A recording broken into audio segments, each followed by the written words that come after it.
Bienvenidos a JNE Edición Central. Soy Lice Guzmán y hoy no me encuentro sola, estoy acompañada de Jairon Córdoba. Jairon, ¿cómo estás? ¿Qué tal, Lice? ¿Todo bien? ¿Todo bien?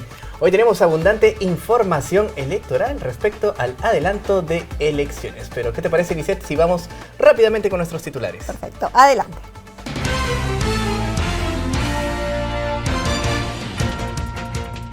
Jurado Nacional de Elecciones está en condiciones para realizar elecciones a fines del 2023.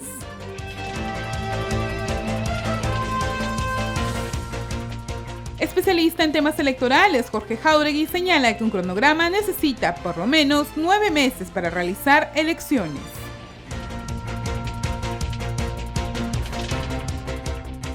Fernando Tuesta afirma que la ciudadanía demanda el adelanto de elecciones. Y a continuación vemos el mensaje del presidente del Jurado Nacional de Elecciones sobre el debate de reconsideración de adelanto de elecciones. Conciudadanas y conciudadanos, muy buenos días. El Pleno del Jurado Nacional de Elecciones y además los organismos electorales del sistema, me refiero a OMPE y RENIEC a través de sus responsables, por mi intermedio, expresan a los parientes de las personas fallecidas su más profunda condolencia y a las personas que se encuentran heridas sus deseos de pronta recuperación. El daño infligido a diversas instituciones del país, públicas y privadas, es un daño importante, lamentable. Deploramos la violencia con que estos actos de protesta se han realizado y esperamos que las fuerzas del orden efectúen su labor dentro de los marcos de la ley, respetando los derechos fundamentales como corresponde en el Estado democrático y constitucional. Esta intervención pública tiene por objeto precisar que el Pleno ampliado del Jurado Nacional de Elecciones ha tomado en cuenta la urgencia social generada y como tal señalar que sacrificando las elecciones primarias, que son, entendemos, una necesidad esencial del proceso, pero que vistas las condiciones del país podría devenir en la postergación de los plazos, estamos en condición de realizar y culminar las elecciones que sustituyan a quienes actualmente desempeñan las más altas magistraturas del país con motivo de esta emergencia social hasta los fines del mes de diciembre del año 2023. Esta precisión la hacemos porque el sistema electoral se encuentra en posibilidad de asumir ese reto, pese a las dificultades que connota, con la finalidad de apoyar en la tarea colectiva de sembrar la paz. Buenos días. Importante el mensaje del presidente Jorge Luis Salas Arenas, presidente del Jurado Nacional de Elecciones, quien señaló que están en la posibilidad de realizar elecciones para diciembre del próximo año. O sea, habría que sacrificar las elecciones primarias, pero se podrían realizar para diciembre del próximo año. Es importante mencionar que el presidente del Jurado Nacional de Elecciones dio este mensaje antes del inicio del debate respecto a la reconsideración del proyecto de adelanto de elecciones. De otro lado, les comentamos que el politólogo Fernando Tuesta Soldevilla indica que una de las prioridades de la ciudadanía hoy, en este momento, es el adelanto de las elecciones. El politólogo de la Pontificia Universidad Católica del Perú, Fernando Tuesta Soldevilla, indicó que la única salida a la actual crisis política y social que atraviesa nuestro país es el adelanto de las elecciones, ya que la ciudadanía incluso coincide en este pedido. Yo creo que lo único que es común a todas las manifestaciones, demandas de la ciudadanía toda, es el adelanto de elecciones. Este es además la única salida constitucional, que debe plasmarse por supuesto en su cambio, como política, no hay más. Cualquier otra salida, permanecer más tiempo, hasta el 2026, son descartadas. Por lo tanto, el Congreso tiene una responsabilidad enorme en dar una salida lo más pronto posible. Tuesta Soldevilla indicó que lo deseable en cuanto al adelanto de elecciones es el año 2024 porque permite hacer una votación con calidad y sin riesgo. Es el 2024, porque el 2024 permite hacer elecciones, digamos, con calidad y sin riesgo, permite también las reformas políticas que son necesarias, permite abrir mejor también la oferta política, pero dadas las circunstancias como está el país, el 2024 aparece muy lejano. Y entonces, para colocar una fecha cierta, lo más próximo es el 2023 en diciembre. Y cuando digo el 2023 en diciembre, estoy diciendo la transferencia en diciembre y quizá el inicio del nuevo mandato, tanto del presidente como del Congreso, el 1 de enero ya del 24. El también ex jefe de la OMPE indicó la importancia del cronograma electoral previsto para los procesos de votación. Hay que tomar en cuenta entonces, y cómo se hace un cronograma, se hace de adelante para atrás. Entonces, ¿cuánto tiempo se necesita entre la transferencia y la segunda vuelta? Hay que acordarse, por ejemplo, que la elección del año pasado, la segunda vuelta fue el 6 de junio. ¿Cuándo se entregaron los resultados? A mediados de julio, es decir, como mes y medio. Entonces, si eso es así, tendríamos una elección alrededor, no estoy colocando fecha totalmente fija, alrededor de la primera semana de noviembre. Es importante mencionar que el Ejecutivo propuso el adelanto de elecciones para diciembre del 2023. Y según una encuesta de Ipsos Perú, el 62% de los ciudadanos está a favor de que se realice un adelanto de elecciones generales. En el actual contexto político, Ipsos Perú publicó una encuesta en la cual refleja que el 62% de la ciudadanía está a favor del adelanto de elecciones generales, pero el mismo debería realizarse con reformas políticas y electorales previas. Solo el 23% opina que las nuevas elecciones generales tienen que darse con las condiciones políticas actuales, mientras que un 9% no quiere un adelanto de elecciones. En el desagregado se observa que en Lima y el interior del país el porcentaje es similar, siendo el 63% y 61% que desea un adelanto con reformas. En cambio, sobre un adelanto en condiciones actuales, en Lima el 21% cree que debe realizarse y en el interior del país un 24%. Sobre la premisa que no se adelanten elecciones en Lima, el 12% está de acuerdo y en el interior un 8% de ciudadanos cree que no es necesario. En ese sentido, la demanda que se escucha es un adelanto de elecciones en mayoría, con la finalidad de cambiar el escenario político actual que se encuentra en una crisis, al mismo que el Congreso de la República debe responder y resolver en el debate del legislativo.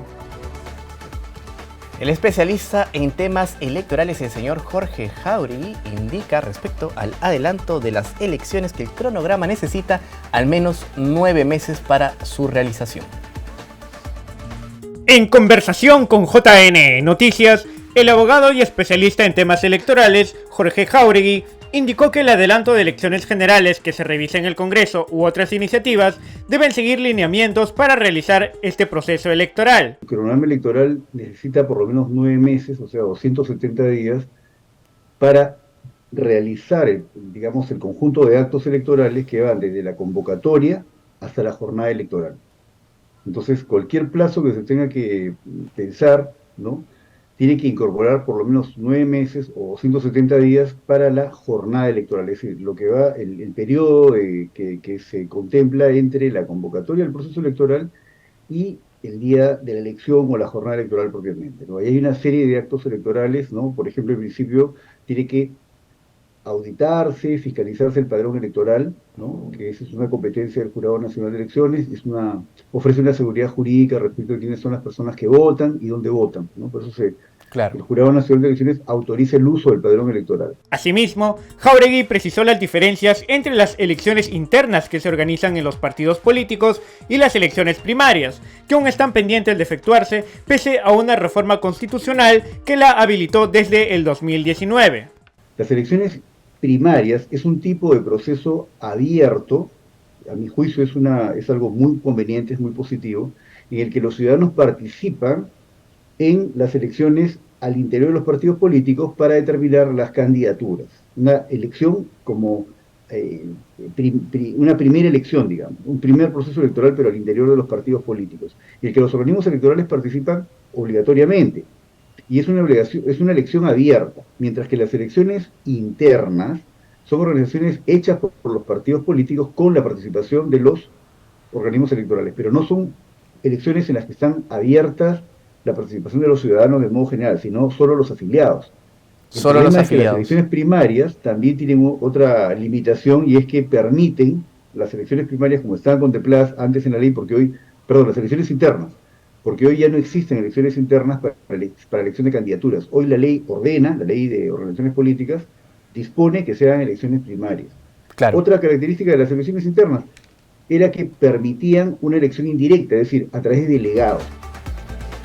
Y preste mucha atención a la siguiente nota, porque el presidente del Banco Central de Reserva, Julio Velarde, señaló que un adelanto de elecciones podría afectar la inversión en el país.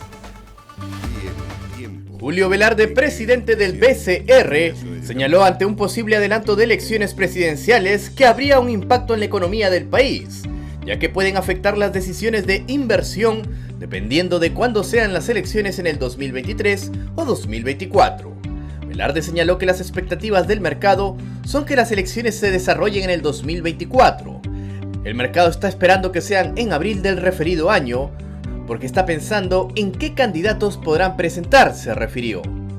El presidente del BCR sostuvo además que por ahora el impacto no estaría muy marcado en las inversiones, pues aún es una incógnita dependiendo de cómo se desenvuelvan las cosas. Se realizará sobre el proyecto de adelanto de elecciones para el 2023. Y ahora le comentamos que la Comisión Interamericana de Derechos Humanos anunció el inicio de una visita técnica a nuestro país, la misma que se desarrolla a pedido del gobierno peruano, mediante una invitación de la canciller Ana Gervasi. En este sentido, a través de su cuenta oficial de Twitter, la Secretaría Ejecutiva y su equipo se reunirán con autoridades estatales y organizaciones del país, con la finalidad de recibir información sobre la crisis institucional y protestas. La visita inicia hoy hasta el 22 de diciembre en Lima y otras zonas del país. Bien, y con esa información nosotros le damos pase a nuestro compañero Jairon Córdoba con la siguiente entrevista.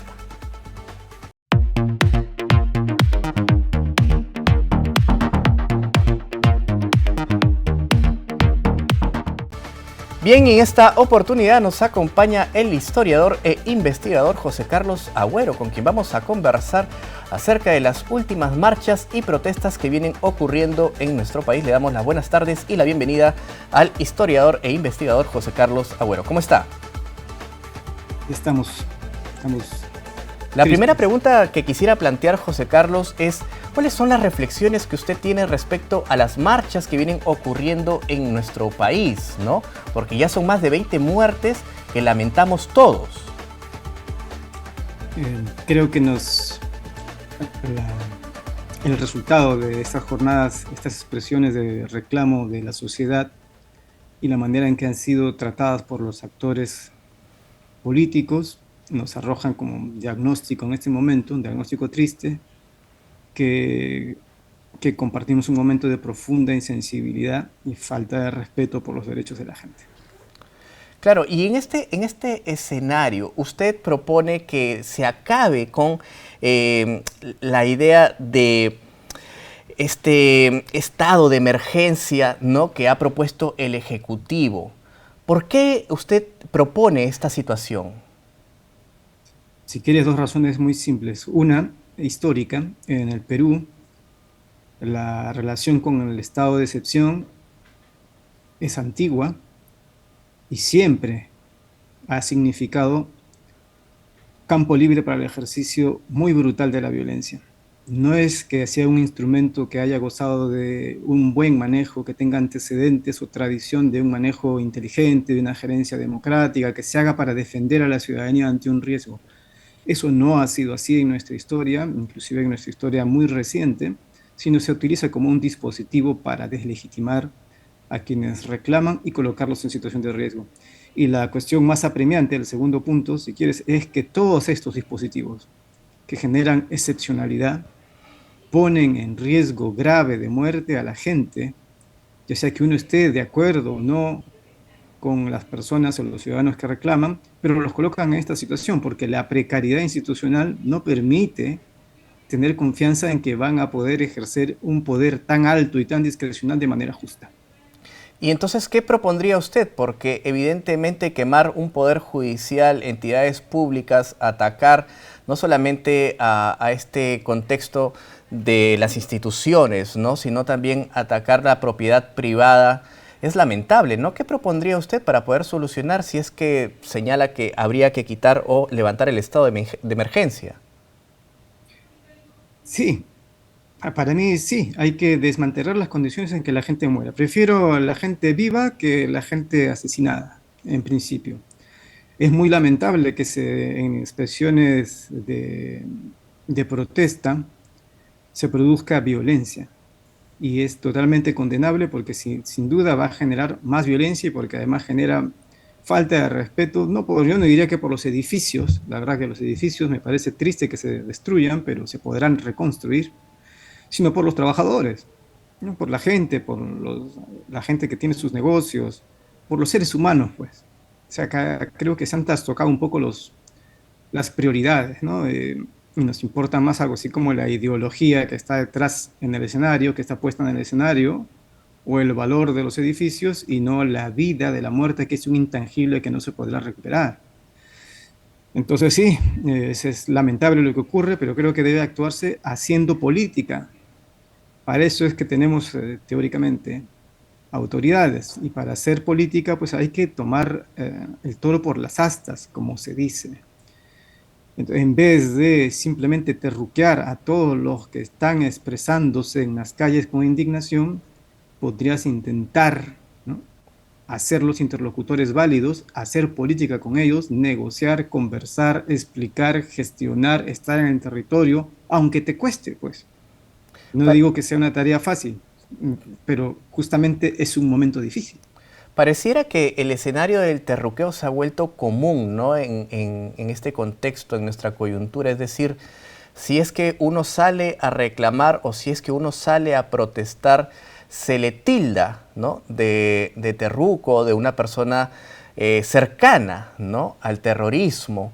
¿Cómo ve usted este contexto? Porque finalmente es la afectación de la ciudadanía, la afectación de la política, ¿no?, la afectación de diversas instituciones que se han debilitado mucho en los últimos años. Se ha degradado todo, ¿no? El sistema de partidos en el fondo no existe, ¿no? Hay grupos de interés que cada quien vela por sus respectivos asuntos, algunos bastante ilegales, lo sabemos, nos gusta jugar con las palabras y decirle a todo ese conjunto de intereses lícitos e ilícitos que se mezclan y hacen alianzas poco democráticas, los llamamos políticos, los llamamos representantes, los llamamos, en fin, le ponemos nombres eufemísticos, digamos, ¿no? Bueno, pues todo eso degrada el espacio de convivencia y también degrada el lenguaje. El lenguaje puede ser utilizado especialmente en situaciones tan delicadas como esta, como armas, además, como les gusta decir a algunos actores en este momento, como en un escenario de guerra, de matar o morir, nos coloca, cada palabra puede ser el arma mortal que acaba con alguien que no está sentado tranquilamente en una curul o en un medio de comunicación, sino que está en la calle ejerciendo su derecho. Y puede morir, y no es una hipótesis porque ya van 26 muertos. Y todas esas personas no son terroristas, basta con ver la información. Yo no soy periodista y tengo un montón de información a mi disposición. He estado viendo en vivo y en directo, como supongo miles de personas, el entierro de uno de los jóvenes asesinados en Apurímac, y pues ahí no ves ni un terrorista. Entonces, es evidente que hay una producción social de la figura del terrorista o del terruco. El terruqueo no es algo que salió de la manga de alguien. Es un esfuerzo discursivo para construir un personaje que sea luego fácilmente expulsado de la comunidad de iguales y por lo tanto pueda ser reprimido con legitimidad. Lo que hemos visto, lo que se ve en la información, no es que no haya violentos, claro que hay violentos, claro que hay también grupos de interés que se expresan en las movilizaciones y quieren jalar agua para su molino, pero esa no es la mayoría de la población que se expresa. Regresando a este velorio que acabamos de ver, todos los que hemos podido tener acceso, ni siquiera es que es tan difícil, o sea, no es difícil, simplemente te conectas y ves el entierro en vivo, ¿no? En el distrito de José María Arguedas, en Apurímac. Lo que ves es a la gente común y corriente, como tú, como yo, como los que nos escuchan, doliéndose de la muerte de un joven, truncada su vida, y llamando a la paz, Sí. diciendo, sí, voy a protestar, sí, tengo derechos, no me gusta lo que está pasando, voy a salir, pero no me mates. Algunos dirían que es muy fácil criticar este contexto, ¿no? Porque estamos en un momento de crisis política, crisis social. Usted, ¿no? Desde su punto de vista como ciudadano, ¿qué le propondría al Ejecutivo para encontrar una salida a este problema que ha llevado incluso a hablar del adelanto de elecciones? Le pediría modestamente, como cualquier ciudadano que pide cosas, ¿no? Todos tenemos derecho, pues, a pedir cosas, de eso se trata. O sea, participar es eso. No tenemos las soluciones a la mano, pero ¿qué pediría yo? Pues lo que ya están pidiendo todo el mundo, digamos. O sea, el adelanto de elecciones es imprescindible, no porque sea mi gusto votar a cada rato, además entiendo que las elecciones en el Perú, pues no es que brinden un abanico de posibilidades virtuosas, ¿no?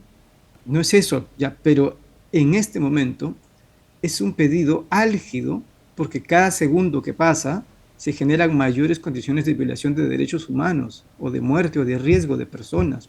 Hay que tomar estas decisiones, aunque sean difíciles, para ayudar a que no se produzcan mayores cosas que lamentar. Son decisiones urgentes, céleres, y cuando no se trabajan con la debida diligencia, generan consecuencias muy graves. Y además hay un consenso nacional sobre eso. Ahora se está Basta pidiendo... con ver la encuesta publicada tanto por Ipsos como por el IEP, sí, para ver que es casi unánime el pedido. ¿Por qué no hacer caso?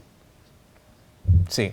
Ahora, es importante mencionar, José Carlos, que se está pidiendo el adelanto de elecciones y que los organismos electorales han señalado, pues, los criterios que se deben establecer para un proceso para que éste se lleve de manera, a cabo de manera adecuada, ¿no? Idónea, y que cumpla con todos los requisitos que exige la democracia. Le agradecemos al señor José Carlos Agüero, investigador e historiador, por la información que nos ha podido brindar y un poco también las reflexiones en este contexto de las protestas que están ocurriendo al interior de nuestro país. Muchas gracias y buenas tardes, señor José Carlos. Sean para todos. Bien, es momento de hacer una breve pausa, pero ya volvemos con mucha más información.